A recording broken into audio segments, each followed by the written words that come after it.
नमस्ते हजूरेला टाइम 60 आसाम में स्वागतम।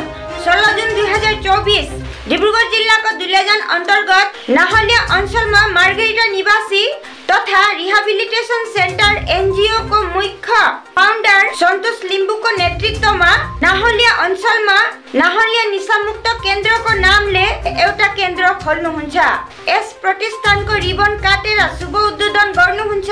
नाहलिया गाउँ को गाउँपुरा रबिन मुराले र दैव प्रज्वलन गर्नु हुन्छ। लिंबू महासभा डिब्रुगढ़ जिला समिति को प्रचार सचिव मकाई लिंबूले त्यसपछि निशा मुक्त केंद्र को विषय लिएर एउटा सभा आयोजन गर्नुहुन्छ। उक्त सभाको सभापतित्व गर्नुहुन्छ चन्द्रबहादुर थापाले र दैव प्रज्वलन गर्नुहुन्छ सन्तोष लिम्बुले। आजको युवा पीढी धेरै जस्तो नशाले ध्वंस हुनु आँटेको छन्। आफ्नो भविष्यको बारेमा नसोचेर केवल निशा चक्रले घेरेको छन्।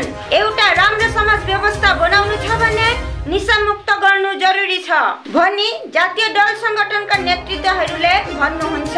यस सभामा विशिष्ट अतिथिहरूको रूपमा उपस्थित हुनुहुन्छ अखिल असम गोर्खा छात्र संघ दुलियाजान आञ्चलिक समितिको सभापति सबीर सोनार, मूल सचिव सन्दीप कुमार लिम्बू, सहसचिव राजीव थापा, शिक्षा सचिव भारत शर्मा, आक्सु डिब्रुगढ़ जिला समिति को कार्यनिर्वाहक सदस्य शिव कुमार कर्मकार, मूल सचिव मंगल मुरा र धेरै जस्ता गण्यमान्य व्यक्तिहरूको बाक्लो उपस्थिति रहन्छ।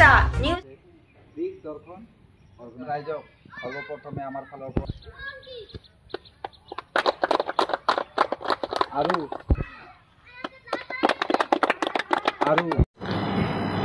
বিশেষকৈ সৰ্বপ্ৰথমে সন্তোষ সুব্বা ডাঙৰীয়া যেহেতু ফাউণ্ডাৰ মেম্বাৰ তেখেতে যোনটো এই পদক্ষেপ গ্ৰহণ কৰিছে, যোনটো প্ৰতিষ্ঠান তেখেতে আজি ইয়াত শুভ উদ্বোধন কৰিছে, তাৰ কাৰণে আমি নথৈ আনন্দিত হৈছোঁ। কাৰণ যেহেতু প্ৰত্যেকখন অঞ্চলত খুবেই প্ৰয়োজন হৈছে নিচামুক্ত কেন্দ্ৰ। কাৰণ দিনে দিনে আমাৰ নৱপ্ৰজন্ম বিপথে পৰিচালিত হৈ গৈ আছে। তেখেতসকলে কোনটো এটা ভৱিষ্যত গঢ় লৈছে আমি গমেই পোৱা নাই। কাৰণ তেখেতসকলৰ ভৱিষ্যত আমি যোনটো দৃষ্টিভংগীৰে দেখোঁ, তেখেতসকলৰ ভৱিষ্যত অন্ধকাৰত গৈ আছে। আৰু নৱপ্ৰজন্মৰ যদি ভৱিষ্যত অন্ধকাৰত থাকে তো অসমৰ অন্ধকাৰো অটোমেটিক্যালি অন্ধকাৰতে যাব। গতিকে সকলো নৱপ্ৰজন্মক এটা কথা আমি এই মাধ্যমেৰে জনাবলৈ বিচাৰিছোঁ যে যথা পৰ্যন্ত তেখেতসকলে নিচামুক্ত পদাৰ্থৰ পৰা আঁতৰত থাকক আৰু এটা স্বস্থ অসম গঢ়ি তোলক বুলি কামনাৰে আমি এই আজি প্ৰতিষ্ঠানটো শুভ উদ্বোধনৰ দিনা তেখেতসকলক ধন্যবাদৰ লগত আমি সম্পূৰ্ণ সমৰ্থন তেখেতসকলক আগবঢ়াম বুলি তেখেতসকলক আজি আমি প্ৰতিশ্ৰুতি দিছোঁ। ধন্যবাদ।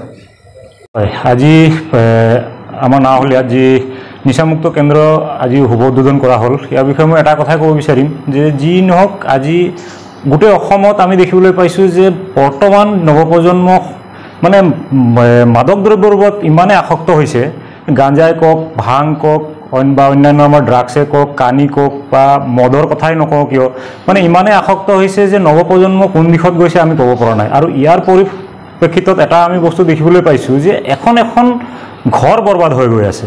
আৰু এই যে যি মানে নিচাযুক্ত বস্তুবিলাক তেওঁলোকে গ্ৰহণ কৰি যে নিজকে যে এটা মানে বেলেগ এটা পৃথিৱীলৈ তেওঁলোকে লৈ যায় আৰু নিজকে ধ্বংস কৰি পেলায়, ইয়াৰ এই ব্যৱস্থাটোক ৰোধ কৰিবৰ কাৰণে আমাৰ মাৰ্ঘেৰিটা নিবাসী সন্তোষ লিম্বু ডাঙৰীয়া এটা সুন্দৰ পদক্ষেপ গ্ৰহণ কৰিছে। আৰু সেই পদক্ষেপটোৱে হৈছে যে আমাৰ নাহলিয়া নিচিনা অঞ্চলত এটা নিচামুক্ত কেন্দ্ৰ ৰিহেবিলিটেশ্যন চেণ্টাৰ এটা খোলাৰ লগে লগে আমি নথৈ আনন্দিত হৈছোঁ। অসম স্বাধীনতা ছাত্ৰ সন্থাৰ তৰফৰ পৰা আমি তেখেতক আৰু তেখেতৰ সমূহ মানে এই নিচামুক্ত কেন্দ্ৰৰ মানে টিমটোক যোনে এই উদ্যোগটো লৈছে তেওঁলোকক আমি আন্তৰিক ধন্যবাদ জ্ঞাপন কৰিছোঁ। আৰু আমি এটা কথা ক'ব বিচাৰিছোঁ যে এই যে নিচামুক্ত কেন্দ্ৰ, এই কেন্দ্ৰটোক যাতে আমাৰ সমগ্ৰ নাহলিয়াবাসী ৰাইজে পূৰ্ণ সহায় সহযোগ আগবঢ়াওক আৰু আমাৰ এই নাহলিয়া অঞ্চলটোৰ লগতে দুলীয়াজান অঞ্চলটোক একেবাৰে আমি নিচামুক্ত কেনেকৈ কৰিব পাৰোঁ তাৰ ওপৰত সকলোৱে যাতে সহায় সহযোগ কৰি আগবাঢ়ি আহক বুলি মই তেওঁলোকক অনুৰোধ জনাইছোঁ।